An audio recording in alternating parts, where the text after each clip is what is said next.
7. It's 7, guys. Oh shoot. Hello, Shoot. everyone.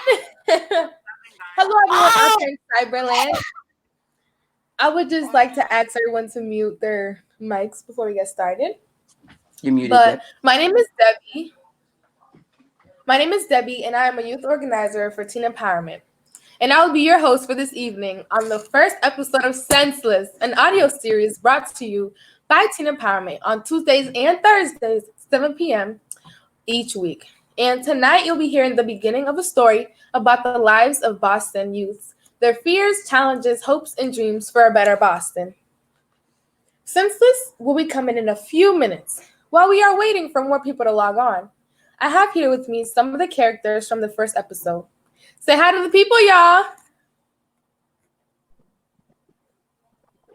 You guys can unmute now. Oh, hey. We're going to chop it up for a few minutes and let the community come on before we start the show. Hey guys.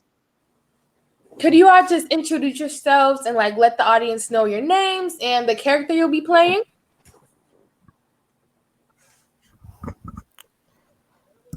Who's going first? You want me to go first? Sure, you can go first. I'll go first. All right. So, my name is Ashani. I'm an actress. I'm acting. Well, I'm the role of me, and I have for y'all to be on the live right now. Tune in for more, and I can't wait to see y'all reaction. Lee, would you like to go next? Yeah, okay. So, hi, guys. My name is Aaliyah, a.k.a. Lee. I play the role of Auntie Cheryl, and I'm really excited for y'all to hear the first episode.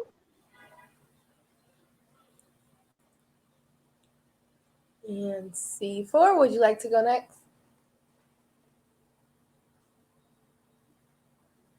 Yes.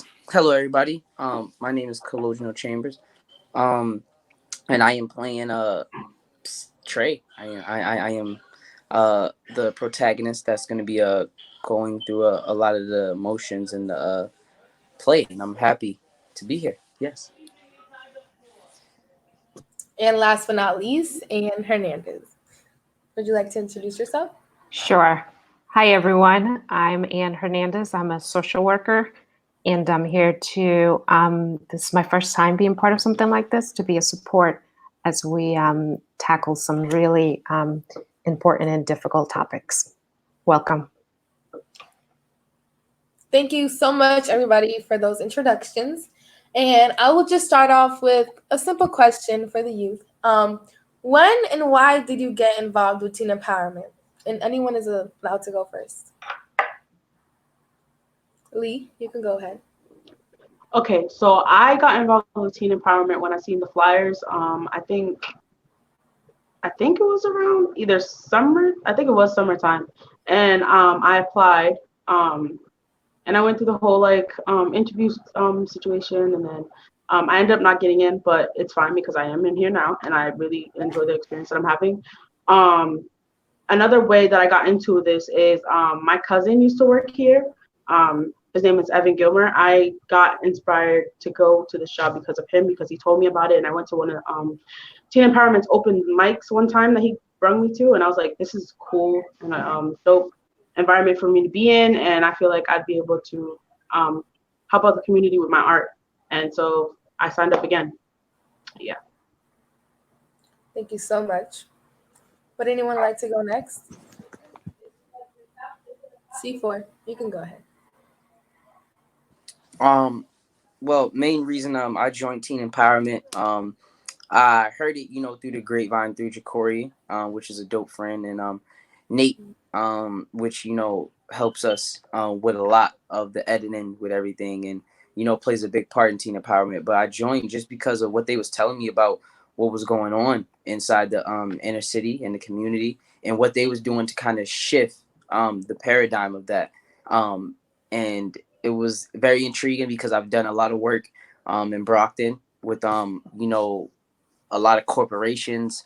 I have fought for the school to prison pipeline in Brockton for public schools, and went to many meetings and board meetings to change many things that was out there. So transitioning to out here, especially where I was born, um, it's definitely different because I'm not really settled out here and knowing what goes on, but I know that there's things going on everywhere and they have to change. So teen empowerment is a big part of that, of what we speak about, what we teach to others. And yeah, I was just happy to contribute my talents and what I can. Thank you so much for that, C4. And one last question I'll ask is, what characters do you play and how has it been playing that character?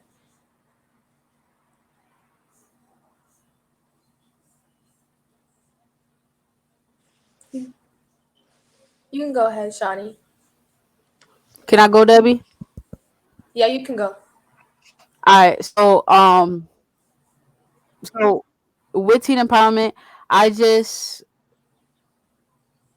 I started playing the character Auntie. Well, no, Mrs. G, but I switched off. And now I am like the actor of Tony.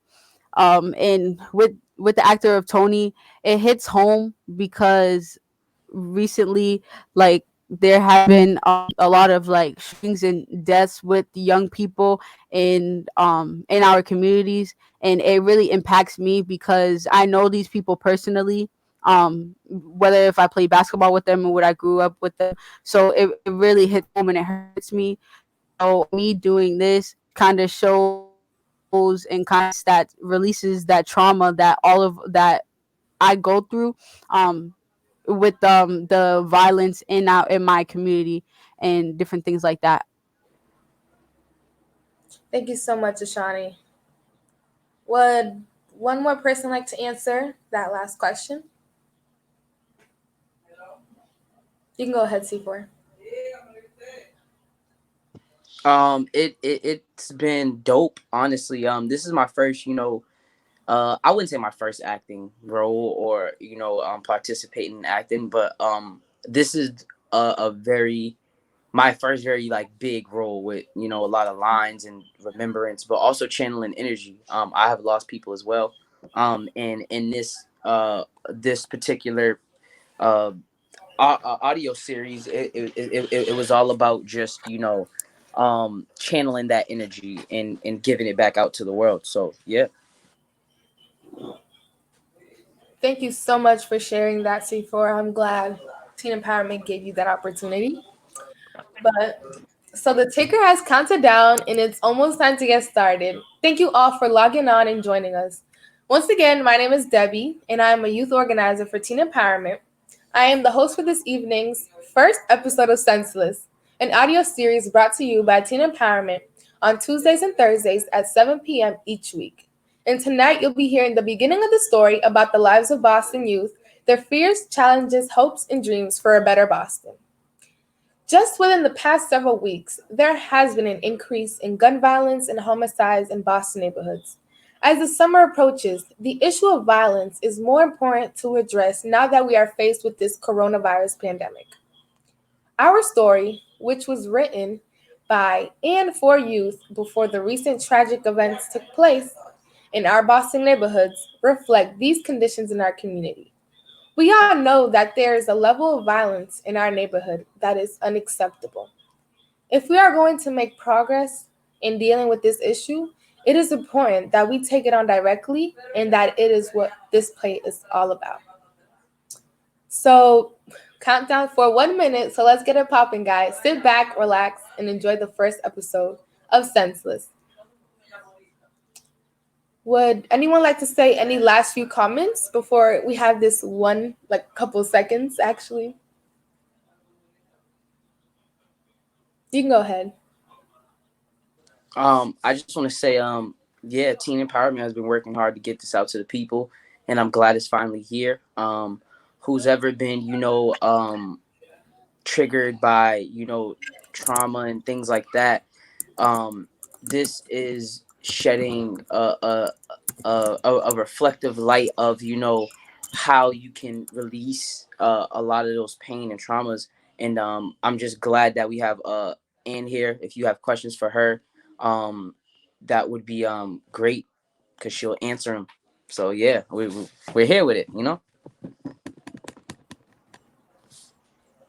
Thank you and enjoy the show.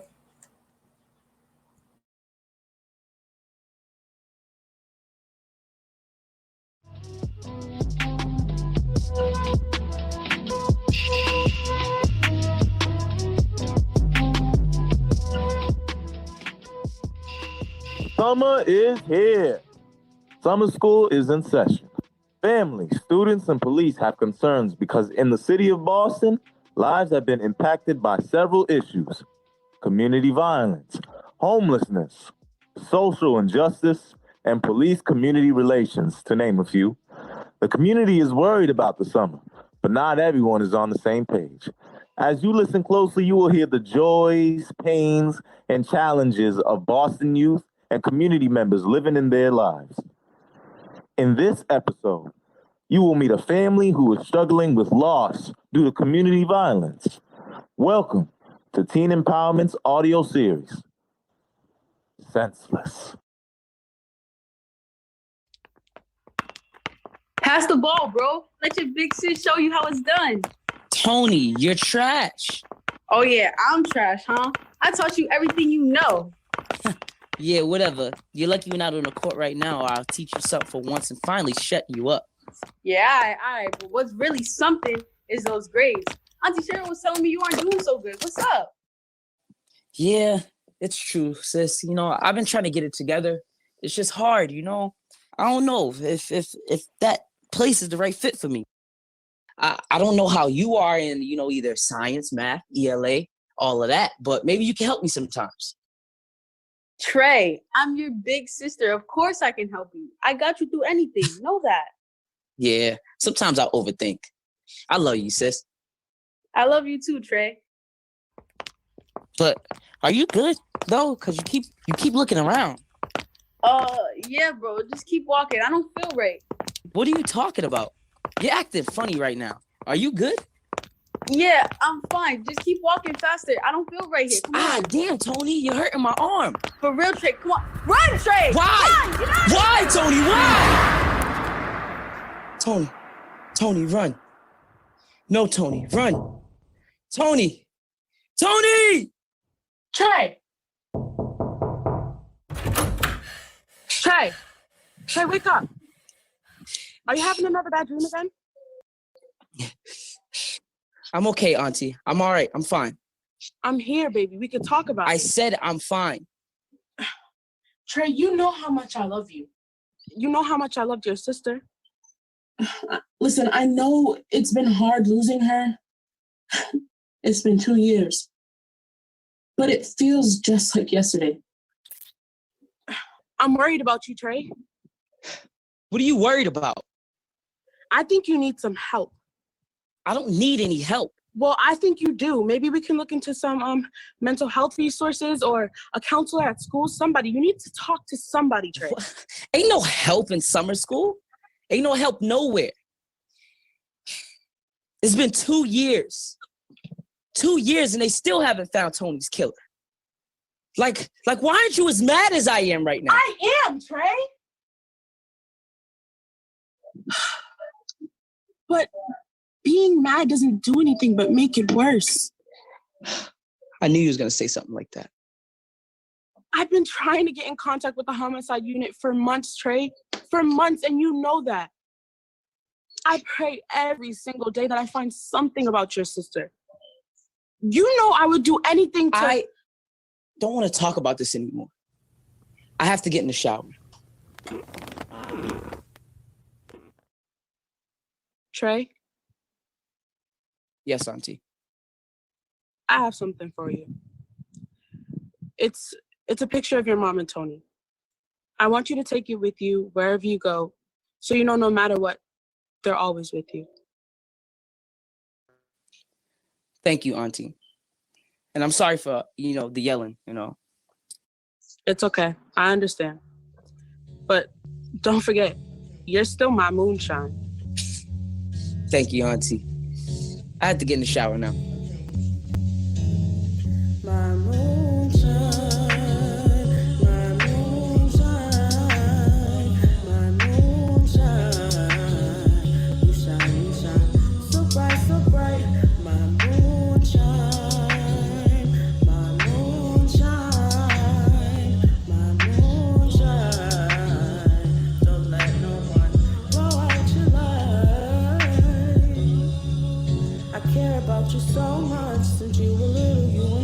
watch y'all grow up.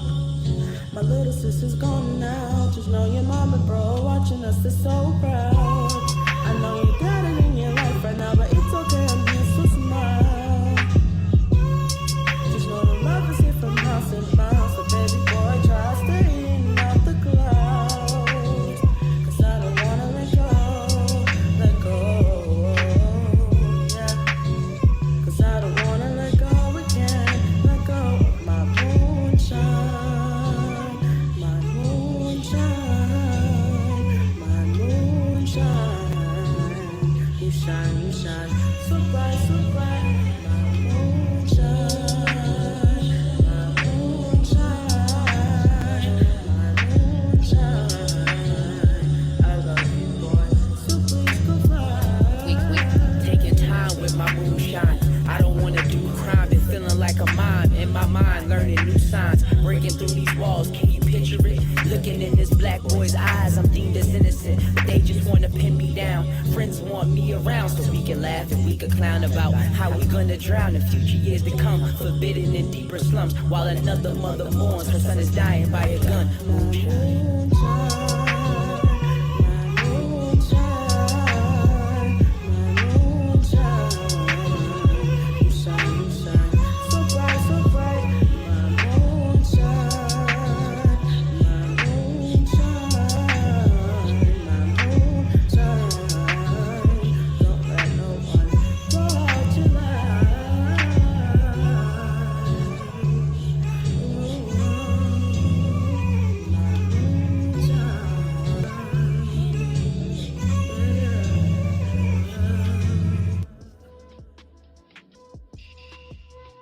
If you have questions about today's episode, continue to stay tuned, because we have some of our youth characters and Anne Hernandez, a clinical social worker for Boston Public Schools. We are open for questions about this episode or concerns you may have in your life. Also, stay tuned for our next episode.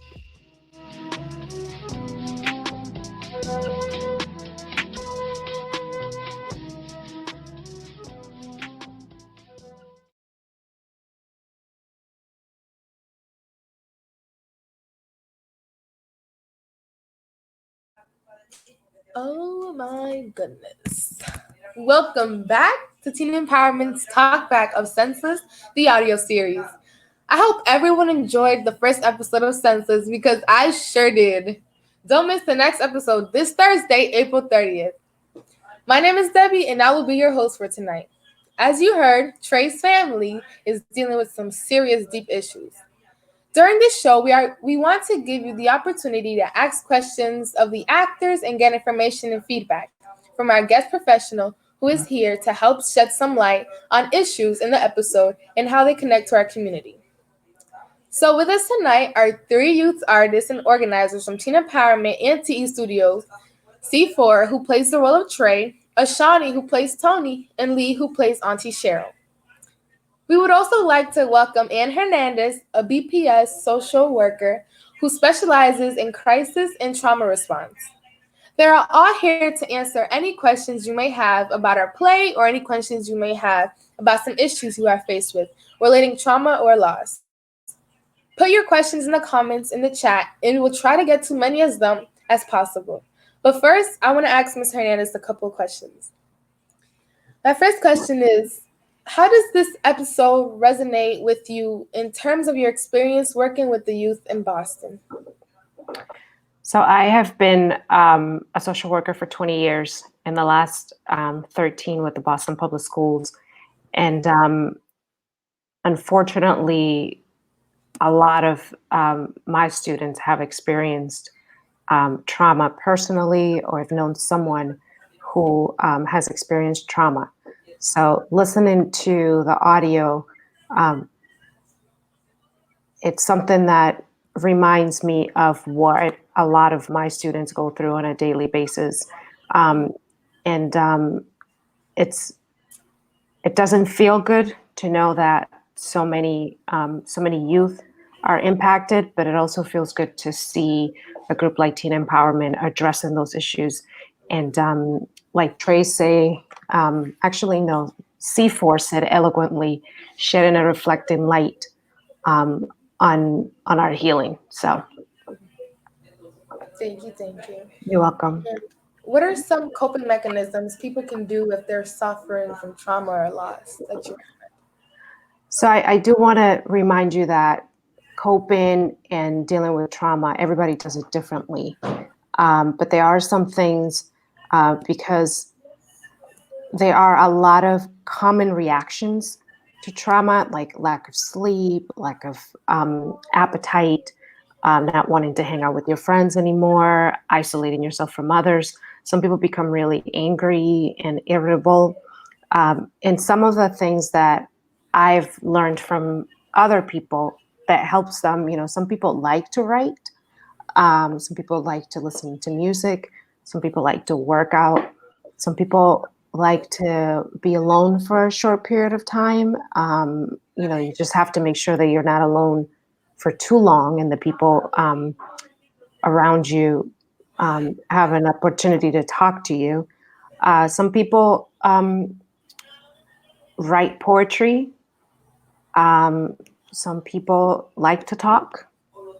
And there are some other coping mechanisms um, that you have to be aware of that may not be as healthy, because once you're done doing them, you're back to the trauma. Like there's some people who do drugs or go to alcohol or engage in very risky behaviors, and that's all part of coping, but not the best ways of coping, because once you are done doing that, you're probably inflicting yourself with more pain.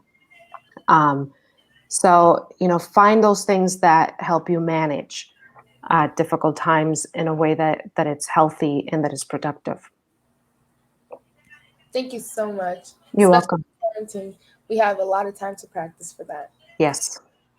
And I have a couple of questions for our youth or our actors and actresses. How anybody is welcome to answer this question. How does this episode relate to your life? You can go ahead, Lee. Um, this episode relates to me a lot because I've lost a lot of people because of gun violence. And I've seen other people have grief or like be upset or sad over losing people that they love and stuff over gun violence. Me personally, recently, somebody who I wasn't really close with, but we were cool peoples, and I knew her. I've known her from my other friends and being around her. She recently passed away due to gun violence, and that like this play does really relate a lot to what um, she was about. She was about, you know, playing basketball and doing good in school and getting money, and it just, a bully doesn't have a name on it, so she was just in the wrong place at the wrong time and ended up, passing away. So I feel as if this is also for me to like send a message to people out there that are my age that violence isn't always the answer for certain situations, and that it's hurting people. It's not like nobody's grieving over the fact that somebody died. Like that is somebody's like son, daughter, anybody. So like this, I don't know how to really explain it. Like this play helps me a lot through coping with the grieving and people who I've lost, because it's me basically putting my heart and my creativity and my art into something that I really want a message to get by. And yeah, that's all I can really think about right now. But it's something that I'm really passionate about, and about our community and trying to fix things with gun violence. Thank you so much for sharing that, and I'm so sorry for your loss. Would Sifo, would you like to answer the question as to how this episode relates to your life? Oh, you're muted. If you can only, we can't hear you.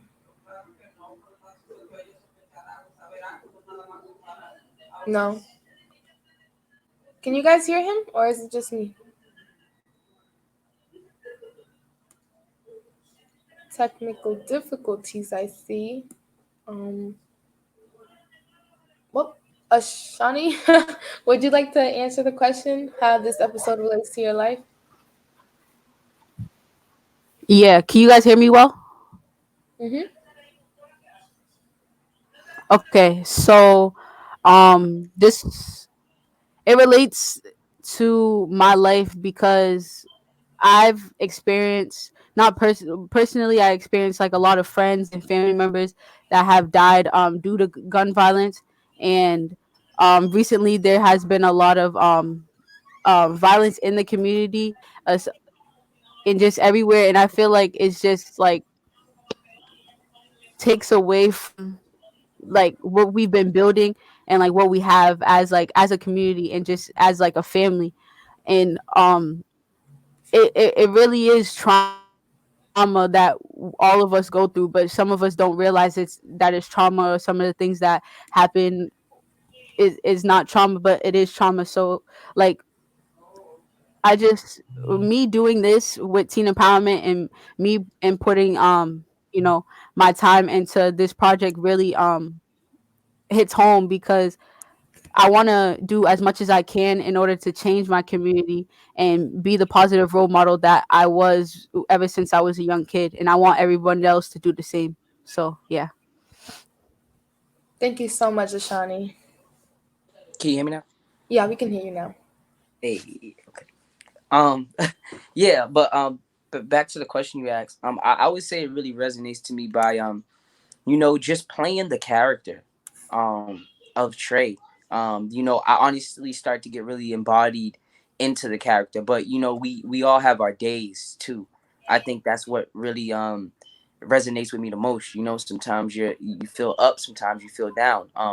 And I feel like that's every human being, because certain energies and certain things alter your feelings through the days to be like, I'm not feeling today. Or maybe when you're in uplifting spirits, you're like, okay, I can give it out. I feel with playing this character, I have felt like this character before. So I think it was so easy for me to, kind of dive into what that person was feeling, even with losing someone, even with, people thinking that, you need help, and you need to seek that.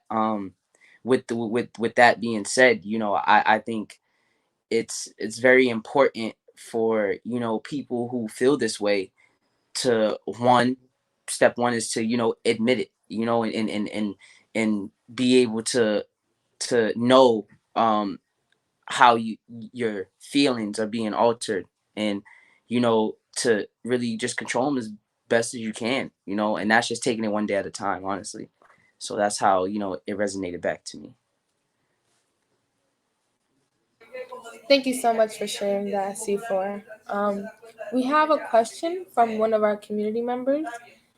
Why do y'all think violence is spiking in Boston? Great question. Whoever wants to answer can go right ahead.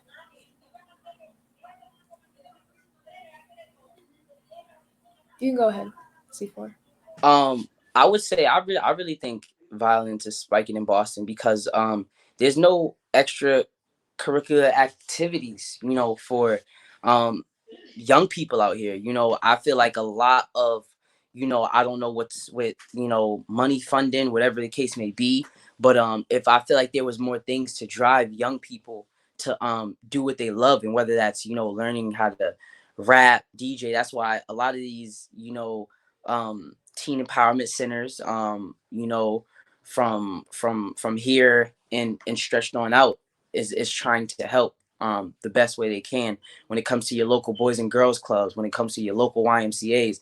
That's the whole point of having a community center, and important things like that, because once when you're very ideal with your time, you find just things to do that's useless out of the time, and I feel like that's why it's spiking. Thank you so much, C4. Would anyone like to answer that last question before we move on to the next question?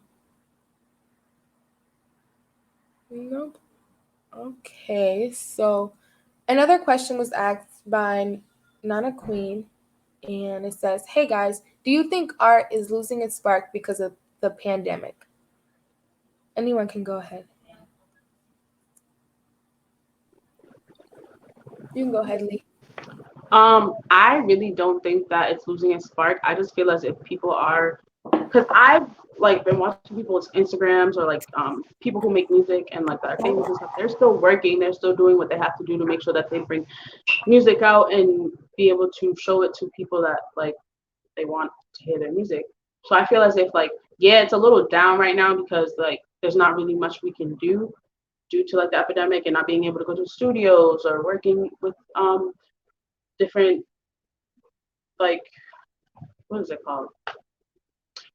Basically like yeah, just being able to have those resources. That's what I was trying to say. Being able to have those resources is not like the best at the moment because of the epidemic. But there still is stuff that people can be doing. If you're passionate about your art, no matter what is going on, you should still be trying to pursue it. Um, Stay as motivated as possible and just keep pushing because if it's something you're passionate about and it's something that you want to use as an outlet either to get a message out or to just show people how much you love your passion, then keep going and doing what you have to do. And I've seen a lot of people dropping music, like even if they're not famous. I have personal friends that have been dropping music after song because like that's the only thing they can do right now. So right now I don't think like to answer your question, like no, I don't think it's losing its spark.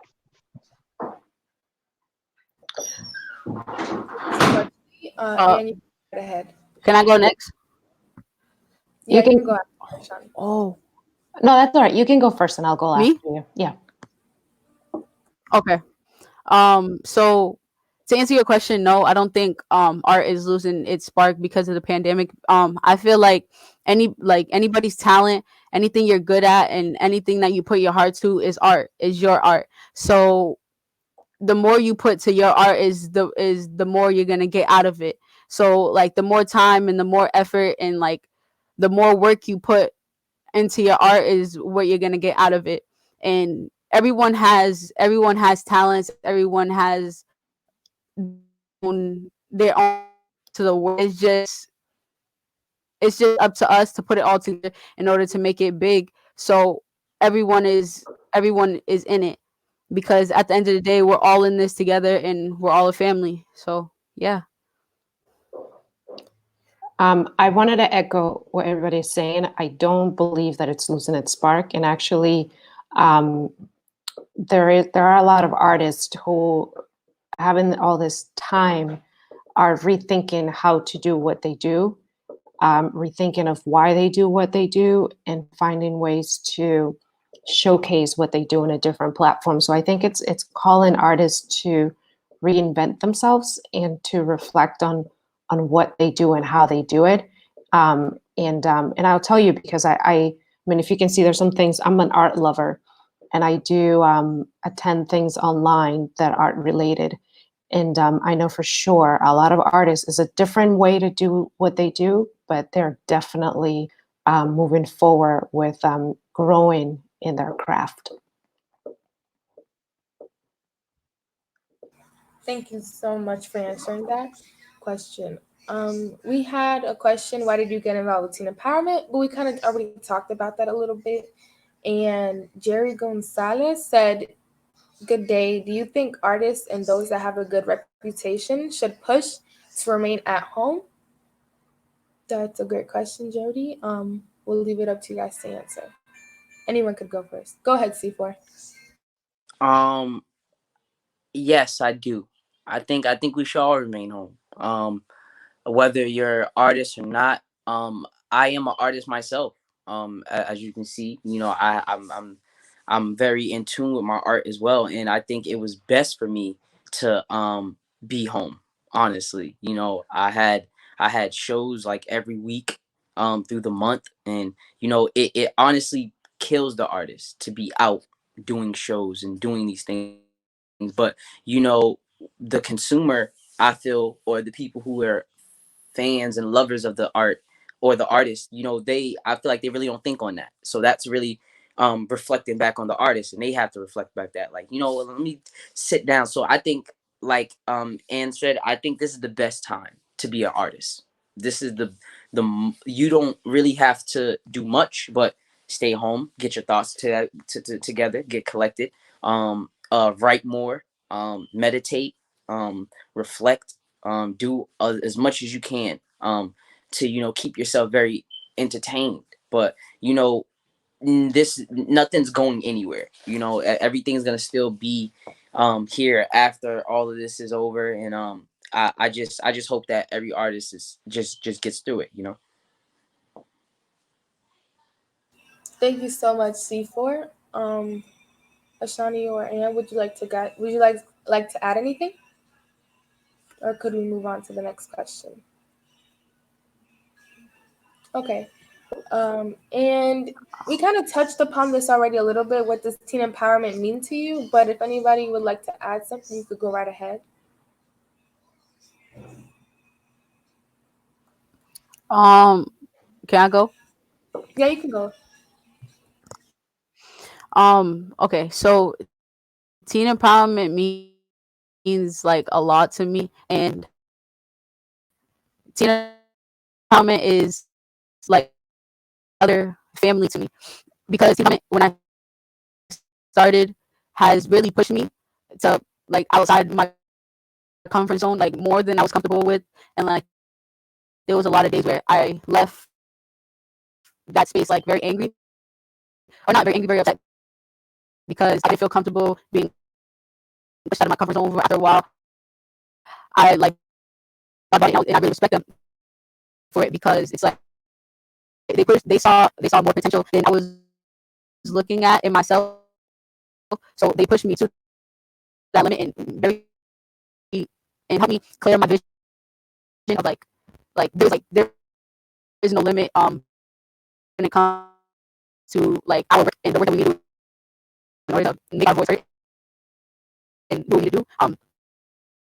So I just really give props to teen empowerment pushing me to see that they really boosted my confidence in a lot of areas when it comes to public speaking and just different things like that. That's why I'm on the show with you guys today. So yeah. Thank you so much, Ashani. And Lee, if you didn't hear the question, it was just, what does teen empowerment mean to you? If anybody else would like to share, we can move on.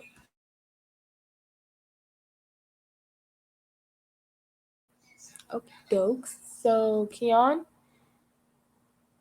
asked the question, why do you think some people across the nation are so different against this stay-at-home rule?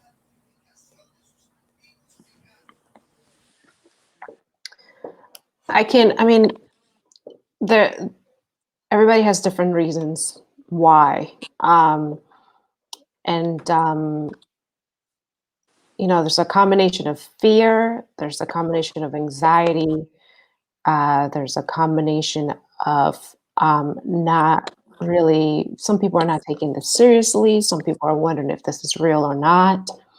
I think, I've been in this country now over 30 years, but I wasn't born and raised in the United States. So, coming from the Dominican Republic, you see um, a different way of how things work. And I think for a lot of Americans, this is the first time that they're experiencing something like this. So the uncertainty of it can really make people feel like this is not really happening and we can push through this like we've had in the past. So there's a lot of reasons. But I would imagine that mainly is because people are just scared and don't want to feel like now they're confined to their homes um, for something they can't even see. It's my opinion. Thank you so much, Anne. I totally agree with you on that. Before we move on to the next question, would you guys like to add anything else? Go ahead, C4. Um, I think people are, just in different situations. So people are looking at it in different situations. But this stay at home is helping. I don't think that's what people see. If we, isolate ourselves, and I feel like, spend more time with ourselves. I think it would be ideal that they'll, some people would come to a conclusion with this to actually, follow the rule. But it's like also too, you got to understand, it's like uh you have everything really you would need at home. if you did all your errands, you went shopping, whatever the case may be, in your quarantine. And I know it's definitely for essential workers to stay home. They still have to go to work, and we definitely we we thank them for that, because at the end of the day, this world still has to malfunction and work. It just can't stay still. But I feel some people too are just so used to getting up, going, not even thinking, uh okay, what's the consequences of going out. um so I think it's definitely going to get better. But it's just, I feel like it's just different situations in different places. Like, I know Georgia opened up back their city, and now they have like 200 new corona cases, and now that's going to put them back in isolation. Marty Walsh is not opening up Boston until May 14th, I believe. And he's extending it, so it's like, a lot of mayors are just trying to stick by their city, do best by their city, to keep people inside. So I think that's what the people don't understand, but some people do, some people don't. It's different strokes for different folks, but I think it'll all come together how it should. Thank you so much, C4. Any last words from anyone before we move on to the next question? Sounds good. And Dina, I don't know if I'm pronouncing it right, asks, has it ever crossed your mind that not everyone is of interest in helping the community? What would you say to those people? Great question. Anybody could take this.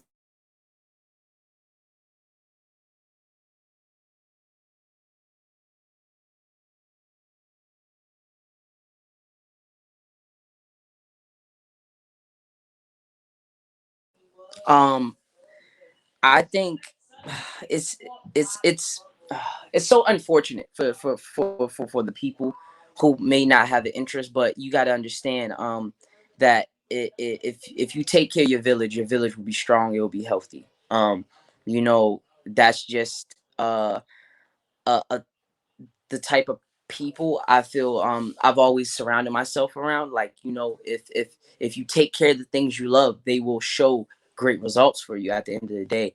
And that has crossed my mind many a times, and that's been in my mind while me and my friends have, like I said, fought demerit systems, done fought for the public schools and things like that, and trying to change what's going on. And some people are blind to it. Some people are like, well, what is going on now is fine by me.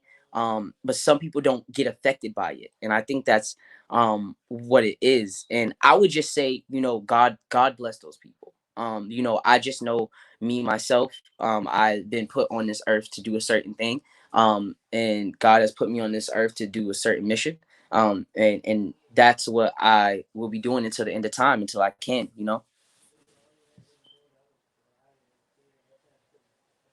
Thank you so much, C4, for those wise words.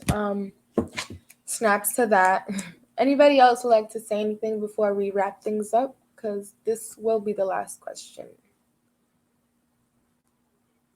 What I can tell you as someone who, as I get older, and you find, I mean, there are definitely people, there are a lot of people who are interested in helping the community, but there are definitely people who are not. And in my perspective, I wouldn't say much to those who are not interested and spend my energy on those who are. And from there, our actions will speak louder than trying to convince someone who does not want to be convinced. Because I think it is important that we channel our energies with those who are willing to put in the work, so that we're less frustrated and are more effective in doing the work that we do. Thank you so much, Anne. And now this one will be our last question. Anne says, what are your thoughts about the coronavirus now affecting animals? Yeah. What do you think is the best direction to go about this situation? Great question. Anybody can go first. You can go ahead, Lee. So, hold on, let me reread that. What do you think? Okay, so what direction I think that we should do is, if they see that, if our community sees that there are more like coronavirus. Oh my God, what is it called? If they see that it's escalating, if the coronavirus is escalating and people are getting more and more sick and there's more cases happening, then I feel like people should just try their best to stay home. If it is not necessary for you to go outside, um, like whether it's you have to go to work or you have to um, provide for your family or like just the necessities. If you need to go out and get hand sanitizer or if you're running in and out to make sure you have food in the house, fine. But if you're just going outside to go outside, it's giving you one more of a risk to catch it, and two, it's you're just spreading germs that doesn't need to be spread. So I feel as if you can try your best to stay inside, and it's also affecting other people's families because they would be doing the right thing and just going out to go get stuff, and then they would catch it, and then some people pass away. And I've seen that happen to multiple of my family, my not my family members, but multiple of my friends. Actually, I do have one family member that caught it, and it was because he was around people who were going outside and coming in and out of the house. And I just feel as if you can try your best to stay inside and not go outside for um, like your selfish purposes and think about your community, then that would be the best way to do it. Especially if there's like animals now there's animals being affected. I'm a very big animal lover, and to see just in general stuff like dying because of a virus that we could be preventing is kind of upsetting. So if you can stay inside, just stay inside and stay clean. That's all I can say. Thank you so much, Lee. Anybody else would like to say anything before we wrap up? You can go ahead, C4. Um, Yeah, you said well, the thoughts on this for me is that if it's now affecting animals, I think this should have been a thing. Stop killing animals. And I feel like only that because a lot of the meats and produce stuff like that is very processed now when it comes down to it. So if these animals are having it and they are butchering these animals, they put these meat packets in the stores, and the stores people buy them, and then that's how it also gets spreaded as well. I think this is the time with the people who created a lot of cures like Dr. Sebi, and people who always talked on eating right and eating fruits, eating healthy, not having so much just so much, I would say, unhealthiness. I think that's what the world is going into now. Like I feel like the world is a big bubble of like bacteria since this corona thing has happened, and that's the way it's being per- since it's the animals, it's gonna matter to us. And I think that's what people don't really get. So I would just say, don't harm the animals. Let the animals be. And eat healthy, eat right, drink a lot of water. When it comes down to it, eat fish. I feel like that's a lot of things we should be already doing. And eat, yeah. So I think that's what it's gonna come down to. Just leave the animals alone. All right, thanks, Doc. What a wonderful note to end this off. I would just like to say thank you guys so much for joining us. Like, this was honestly amazing. Thank you guys so much for the questions. And don't forget to join us on Thursday, April 30th, 7 p.m. for our next episode so we can meet a few more characters, Monty and Quan, and a former member and a current member of the L Street Gang. And of course, Naya, the community drama field instigator who will touch on the issues of street drama, homelessness, and the education system. And guys, don't forget about No Trauma, No Drama 2.0 this Saturday at 4 p.m. C4 will be performing, and you guys could follow the page for more details. The link was put in the comments by Teen Empowerment. And you could also listen to the audio series. They will be available on SoundCloud as soon as we get off the air by this weekend. So, guys, thank you so much. Thank you and good night. See you on the Thursday. Wait. Oh, Did we talk about no trauma, no drama? Go ahead, take the stage. I, You know more about this than I do. yes. No trauma, no drama will be happening. That will be May 2nd, I believe. Yes, May 2nd. Um, no trauma, no drama. That'll be a Saturday. Um, 4 p.m. and we would just be conflicting, basically talking about a lot of the trauma that's going on. And yeah, join in on us, teen empowerment. That's what we're doing. Thank you so much.